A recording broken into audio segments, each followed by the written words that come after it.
Hello friends, February 2, 2024 నుండి TSPSC మరియు APPSC group 1, group 2కు ఉపయోగపడే విధంగా ఈ హై వాల్యూ కరెంట్ అఫైర్స్ని మీ ముందుకు తీసుకొని రావడం జరుగుతుంది. ఇక్కడ ఇన్డెప్త్ అనాలిసిస్ తోటి ఈ కరెంట్ అఫైర్స్ని ప్రజెంట్ చేయడం జరుగుతుంది. కరెంట్ అఫైర్స్ని పర్ఫెక్ట్గా ప్రిపేర్ అవ్వడం అంటే మిగతా సబ్జెక్టులను కూడా పర్ఫెక్ట్గా ప్రిపేర్ అయినట్టుగానే భావించాలి. ఎందుకంటే కరెంట్ అఫైర్స్ తోటి geography, economy, polity, science and technology ఇవన్నీ లింకప్ అయి ఉంటాయి. మెయిన్గా ఇటీవల జరిగినటువంటి గ్రూప్ 1 ప్రిలిమ్స్ని కనుక మనం గమనించినట్టయితే గ్రూప్ 1 ప్రిలిమ్స్లో current affairs, science and technology, international relations ఈ మూడింటి మీద ఎక్కువగా ఫోకస్ పెట్టడం జరిగింది. కాబట్టి మనకు వీటి మీద గ్రిప్ ఉండాలంటే ఖచ్చితంగా కూడా ఒక స్టాండర్డ్ పేపర్లో వచ్చినటువంటి అంశాలని మనం చదువుకొని అర్థం చేసుకోవాల్సినటువంటి అవసరం ఉంటుంది. ఎగ్జామ్స్ యొక్క స్టాండర్డ్ పెరిగింది కాబట్టి ఈ లోకల్ పేపర్స్లో ఖాళీ ఈనాడు లేదా ఇతర లోకల్ పేపర్స్లో వచ్చేటువంటి కరెంట్ అఫైర్సే కాకుండా కొంచెం దానికంటే ఇంకా స్టాండర్డ్ ఎక్కువగా ఉన్నటువంటి మనం మెటీరియల్ కూడా మనం చూసుకోవాల్సినటువంటి అవసరం అవుతుంది. ఆ లోటును పూడ్చడానికి మేము దీని ద్వారా అంటే హిందూ పేపర్ అంటే యూపీఎస్సి ఆస్పిరెంట్స్ చాలా స్టాండర్డ్ పేపర్గా భావించేటువంటి హిందూ పేపర్లో వచ్చినటువంటి కొన్ని ఆర్టికల్స్ ఆధారంగా ముఖ్యమైనటువంటి కరెంట్ అఫైర్స్ని మన ఛానల్ ద్వారా అందిస్తున్నాం. ఇది TSPSC, APPSC group 1, group 2 exams అయిపోయేంత వరకు ఈ ప్రయత్నం కొనసాగుతుంది. ప్రతిరోజు చాలా ముఖ్యమైనటువంటి అంశాలను మీ ముందుకు ఈ ఛానల్ ద్వారా ఈ సెషన్స్ ద్వారా తీసుకొని రావడం జరుగుతుంది. మీరందరూ వీటిని మీరు రెగ్యులర్గా చదివేటువంటి కరెంట్ అఫైర్స్తో పాటు ఖచ్చితంగా ఉద్యోగం సంపాదించాలంటే మాత్రం ఈ కరెంట్ అఫైర్స్ను మాత్రం మీ యొక్క ప్రిపరేషన్లో భాగం చేసుకోవాల్సి ఉంటుంది. తద్వారా మీ విజయం తేలిక అవుతుంది. ఎందుకంటే ఏ సబ్జెక్ట్ అయినా, అది జాగ్రఫీ అయినా, ఎకానమీ అయినా, దానికి సంబంధించిన క్వశ్చన్స్ అడుగుతున్నప్పుడు ఎగ్జామినర్ ఖచ్చితంగా ఆ సందర్భంలో వార్తలో ఉన్నటువంటి జాగ్రఫీ అంశాలకు సంబంధించి మాత్రమే క్వశ్చన్ అడిగే ప్రయత్నం చేస్తాడు. ఏదో ర్యాండమ్గా ఏది పడితే అది అడగడు. వార్తల్లో ఉన్నటువంటి ప్రదేశాల గురించి మాత్రమే జాగ్రఫీలో క్వశ్చన్ అడగడానికి ఎగ్జామినర్కి ఆసక్తి ఉంటుంది, కానీ ర్యాండమ్గా అడగరు. అదేవిధంగా ఎకానమీ కానీ, అదేవిధంగా పాలిటీ కానీ, అదేవిధంగా సైన్స్ అండ్ టెక్నాలజీ కానీ సంబంధం లేని ఇర్రిలవెంట్ అంశాలను తీసుకొచ్చి అడగడు. ఆ సందర్భంలో ఎగ్జామ్ ఏ సందర్భంలో జరుగుతుందో ఆ సందర్భంలో ఏవైతే వార్తల్లో నిలిచిన అంశాలు ఉన్నాయో వాటి ఆధారంగానే క్వశ్చన్స్ అడగడం అనేటువంటిది జరుగుతుంది. అలాంటి అంశాలు మనకు హిందూ న్యూస్ పేపర్ ద్వారా మనకు కావాల్సిన అంశాలు ఈ పేపర్లో వస్తాయి. కాబట్టి ఆ పేపర్లో వచ్చినటువంటి అంశాల ఆధారంగా మనం ప్రతిరోజు అత్యంత ముఖ్యమైనటువంటి ఆర్టికల్స్ని మనం డిస్కస్ చేస్తూ కరెంట్ అఫైర్స్ ప్రిపరేషన్ కొనసాగించి మనందరం విజయం సాధించాలని ఆకాంక్షిస్తూ, సరే let us start the today's topic.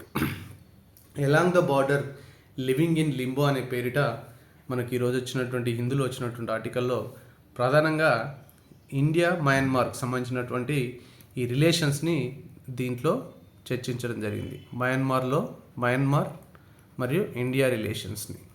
ఇక్కడ మయన్మార్ ఎందుకు వార్తల్లోకి వచ్చింది ఇటీవల అంటే అక్కడ February 2021లో మిలిటరీ కూప్ జరిగింది. మిలిటరీ కూప్ అంటే మిలిటరీ తిరుగుబాటు. ఇది మయన్మార్లో కానీ పాకిస్తాన్లో కానీ కామన్గా జరిగేటువంటి సంఘటనలు. మిలిటరీ కూప్ జరిగి అక్కడ ప్రజాస్వామికంగా ఎన్నిక కాబడ్డటువంటి national league for democracy Aung San Suu Kyi ప్రభుత్వాన్ని కూలదోసి మిలిటరీ జుంటా ప్రభుత్వం అక్కడ అధికారాన్ని, ఇక్కడ మయన్మార్లో మిలిటరీ జుంటా అంటారు, ఈ జుంటా ప్రభుత్వం అక్కడ అధికారం చేపట్టింది. దానికి వ్యతిరేకంగా అక్కడ పదవిల నుంచి తీసేయబడ్డటువంటి ఈ పార్లమెంట్ సభ్యులు ఎవరైతే ఉన్నారో వాళ్ళందరూ కూడా సపరేట్ గవర్నమెంట్, నేషనల్ యూనిటీ గవర్నమెంట్ని వాళ్ళు ఫామ్ చేసుకున్నారు. అంటే మిలిటరీ తిరుగుబాటుకి అగెనిస్ట్గా నేషనల్ యూనిటీ గవర్నమెంట్ని వాళ్ళు ఫామ్ చేసుకుని వాళ్ళు కూడా పీపుల్స్ డిఫెన్స్ ఫోర్సెస్ అనే పేరిట వాళ్ళు కూడా సాయుధ దళాలను తయారు చేసుకొని అక్కడ సాయుధ దళాలకి మిలిటరీ జుంటా సాయుధ దళాలకి మధ్యలో పోరాటం జరుగుతుంది. ఒక సివిల్ వార్, అంతర్యుద్ధం వచ్చింది. కాబట్టి అక్కడి నుంచి ఎక్కువ సంఖ్యలో ప్రజలు అక్కడి నుంచి మయన్మార్ నుంచి సేఫ్గా ఉండడానికి ఇండియాకు రావడం జరుగుతుంది. పర్టికులర్గా బార్డరింగ్ స్టేట్స్కు రావడం జరుగుతుంది. ఇక్కడ ఇంటర్నేషనల్ బార్డర్కి సంబంధించినటువంటి క్వశ్చన్ అడిగేటప్పుడు మీకు ఎగ్జామినర్ ఏం చూస్తాడు, ఏ దేశాలతోటి మనకు అంతర్జాతీయ సరిహద్దు ఉందని చెప్పేసి అడుగుతూ 7 దేశాలతోటి అంతర్జాతీయ సరిహద్దు ఉంది, ఏ రాష్ట్రాలు ఆ సరిహద్దుని పంచుకుంటాయని చెప్పేసి అడుగుతున్నాడు. ఇక్కడ ఈ మధ్యలో ఇప్పుడు జరగబోయే ఎగ్జామ్లో మయన్మార్తో మనకు ఉన్నటువంటి సరిహద్దు రాష్ట్రాల గురించి మీకు క్వశ్చన్ అడిగే అవకాశం ఎక్కువగా ఉంటుంది. మయన్మార్తో మన దేశంలో ఉన్నటువంటి ఈశాన్య రాష్ట్రాల్లో 4 రాష్ట్రాలు సరిహద్దును పంచుకుంటున్నాయి. ఒకటి అరుణాచల్ ప్రదేశ్, ఒకటి నాగాల్యాండ్, ఒకటి మణిపూర్ అండ్ మిజోరాం. ఈ 4 స్టేట్స్కి మయన్మార్తో బార్డర్ని షేర్ చేసుకుంటున్నాయి. ఈ బార్డరు 1643 కిలోమీటర్ల దూరం ఉంది. అంటే ఎంత లెంత్ ఉంది ఈ బార్డర్? 1643 కిలోమీటర్స్ లెంత్ ఉంది. 4 రాష్ట్రాలతోటి మయన్మార్ బార్డర్ని పంచుకుంటుంది. అరుణాచల్ ప్రదేశ్, నాగాలాండ్, మణిపూర్ అండ్ మిజోరాం. ఇక్కడ నెలకొన్న సివిల్ వార్ పరిస్థితులతోటి ఇక్కడ నుంచి ఇన్ఫిల్ట్రేట్ అవుతారు బార్డర్ ద్వారా. వయా బార్డరు మయన్మార్ నుంచి నైబరింగ్ స్టేట్స్లోకి వస్తారు. పర్టికులర్గా ఎక్కువ సంఖ్యలో మిజోరాంకి వస్తున్నారు. ఎందుకంటే ఇక్కడ మిజోరాం ఇది చిన్ స్టేట్, ఈ బార్డరింగ్ స్టేట్ ఏంది చిన్ స్టేట్ అంటాం మయన్మార్లో. ఈ మయన్మార్లో ఉన్నటువంటి చిన్స్, మిజోరాంలో ఉన్నటువంటి మిజోస్, అలాగే కుకీజోస్, వీళ్ళందరూ కూడా ఎథ్నిక్గా సిమిలర్ కమ్యూనిటీ. ఇది చిన్ కమ్యూనిటీ, మయన్మార్ సంబంధించిన చిన్ కమ్యూనిటీ. మిజోరాంలో ఉన్నటువంటి మిజోస్, మణిపూర్లో ఉన్నటువంటి కుకీజోస్, వీళ్ళందరూ కూడా ఒకే కమ్యూనిటీ ఎథ్నిసిటీ. వీళ్ళందరూ ఎథ్నిసిటీ కూడా ఒకటే. బిఫోర్ 1800 వీళ్ళందరూ ఒకే రాజు కింద పరిపాలించబడ్డారు. మన నార్త్ ఈస్టర్న్ స్టేట్స్, మయన్మార్ ఇదంతా కలిపి ఒకటే రాజ్యం బిఫోర్ 1800. 1826లో అప్పుడు బర్మా అన్నాం మనం దీన్ని, ఇప్పుడు మయన్మార్ అంటున్నాం, అప్పుడు బర్మా అన్నాం. ఫస్ట్ బర్మీస్ వార్లో బ్రిటిష్ వాళ్ళు ఈ బర్మీస్ కింగ్ని ఓడించి ఇది డివైడ్ చేసారు. మయన్మార్గా మరియు ఈ నార్త్ ఈస్టర్న్ స్టేట్గా డివైడ్ చేసి ఈ బార్డర్గా తియావు రివర్ని ఏర్పాటు చేశారు. ఈ తియావు రివర్ ఇక్కడ బార్డర్లో ప్రవహిస్తుంటుంది. ఇక్కడ నుంచి తియావు రివర్కి ఇక్కడ నుంచి left side north eastern states ఉంటాయి మన స్టేట్స్, రైట్ సైడ్ మయన్మార్ ఉంటుంది. ఇప్పుడు మళ్ళీ జాగ్రఫీలో ఇంకో క్వశ్చన్ అడిగేటువంటి అవకాశం కూడా ఉంటుంది. తియావు రివరు ఏ 2 దేశాలకు సరిహద్దు రివర్గా ఉందని చెప్పేసి కూడా అడగవచ్చు. ఇది చాలా ముఖ్యమైనది. అంటే రివర్సు మరి అంతర్జాతీయ సరిహద్దులకు సంబంధించి ఈ క్వశ్చన్ అడిగేటువంటి అవకాశం ఉంటుంది. తియావు రివర్ దేనికి సరిహద్దుంది? మయన్మార్కి మరియు ఇండియాకు సరిహద్దు ఉన్నటువంటి రివర్ ఏంటంటే తియావు రివర్. ఈ రివర్ ద్వారానే ఇప్పుడు ఎక్కువగా ఇన్ఫిల్ట్రేషన్ జరుగుతుంది. ఆ ఇన్ఫిల్ట్రేషన్ బంద్ చేయడానికి ప్రయత్నం చేయవలసిందిగా ఇప్పుడు ప్రయత్నం చేస్తున్నట్టుగా సెంట్రల్ గవర్నమెంట్ కనిపిస్తుంది. అయితే ఇక్కడ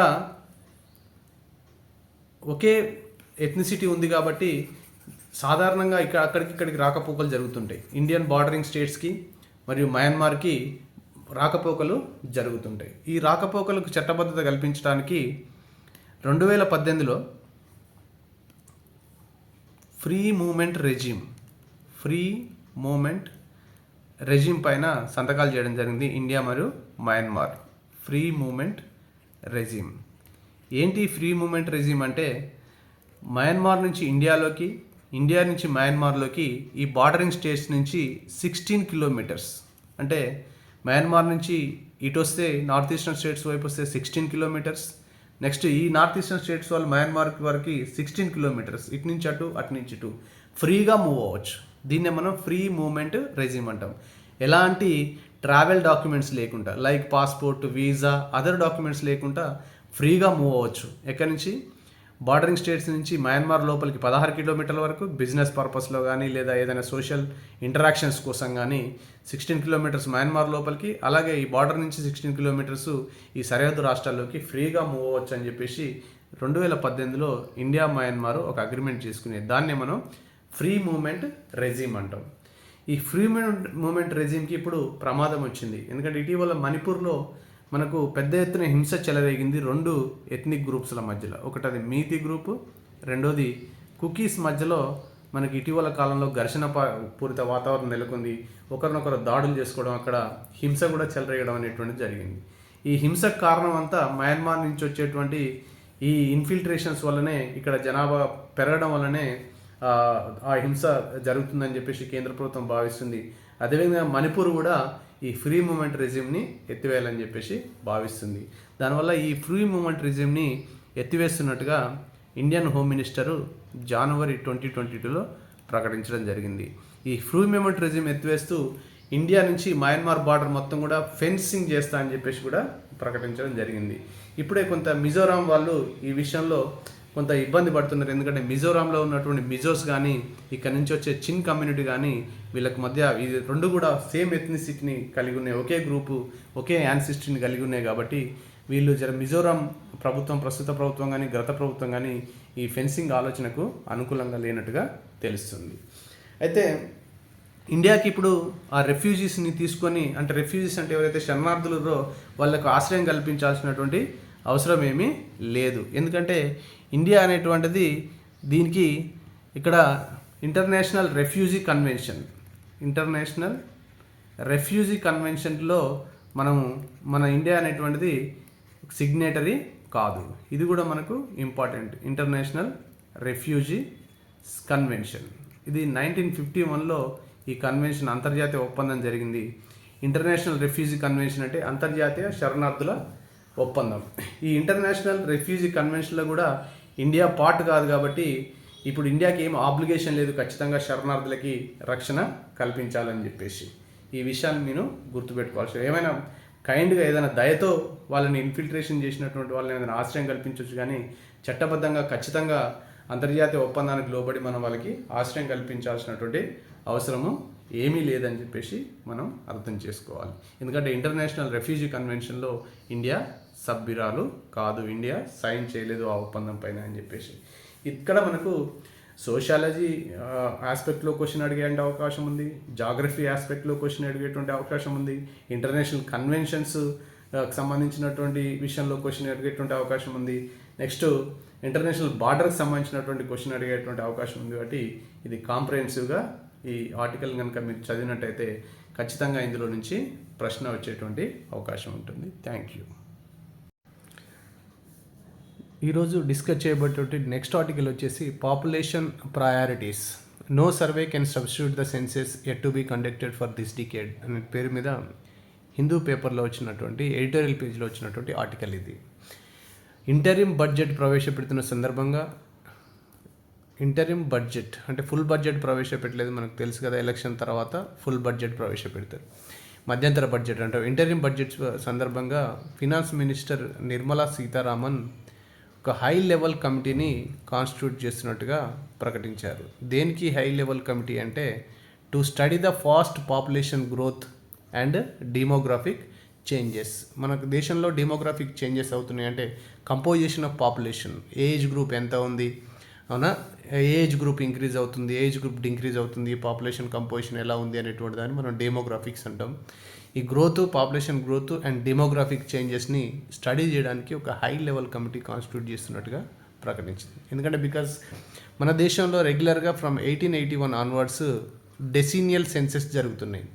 డెసినియల్ సెన్సెస్ అంటే census for every 10 years. Every 10 yearsకి 1881 నుంచి ఇప్పటి వరకు అన్ఇంటరప్టెడ్గా మన దేశంలో సెన్సెస్ జరిగినాయి, జనాభా లెక్కల్ని తీసుకోవడం, సేకరించడం జరిగింది. కానీ 2021లో జరగాల్సిన సెన్సెస్ పాండమిక్ వల్ల ఆగిపోయినాయి, పోస్ట్పోన్ అయిపోయినాయి. కాబట్టి ఇప్పుడప్పుడే గవర్నమెంట్కి ఈ సెన్సెస్ కండక్ట్ చేసే ఉద్దేశం లేనట్టుగా అర్థమవుతుంది. ఎందుకంటే హై లెవెల్ కమిటీని కాన్స్టిట్యూట్ చేసింది కాబట్టి to study the fast population growth and demographic changes. ఈ చేంజెస్ని, డెమోగ్రాఫిక్ చేంజెస్ని, పాపులేషన్ గ్రోత్ని స్టడీ చేయడానికి కాన్స్టిట్యూట్ చేసినటువంటి కమిటీ ఇది. ఇక్కడ ఆథర్ డిఫర్ అవుతున్నాడు. ఈ కమిటీ ఏర్పాటు చేయడం కంటే ఈ డెసినియల్ సెన్సెస్ని మనం కండక్ట్ చేయడం అనేటువంటిది బెటర్ అనేది, ఇది ఒపీనియన్ సంబంధించినటువంటి ఆర్టికల్ అని చెప్పేసి అనుకోవాలి. ఎందుకంటే ఫాస్ట్ పాపులేషన్ గ్రోత్ ఉన్నది అనేటువంటిది అబద్ధం అని చెప్పేసి ఇక్కడ ఆథర్ అంటుండు.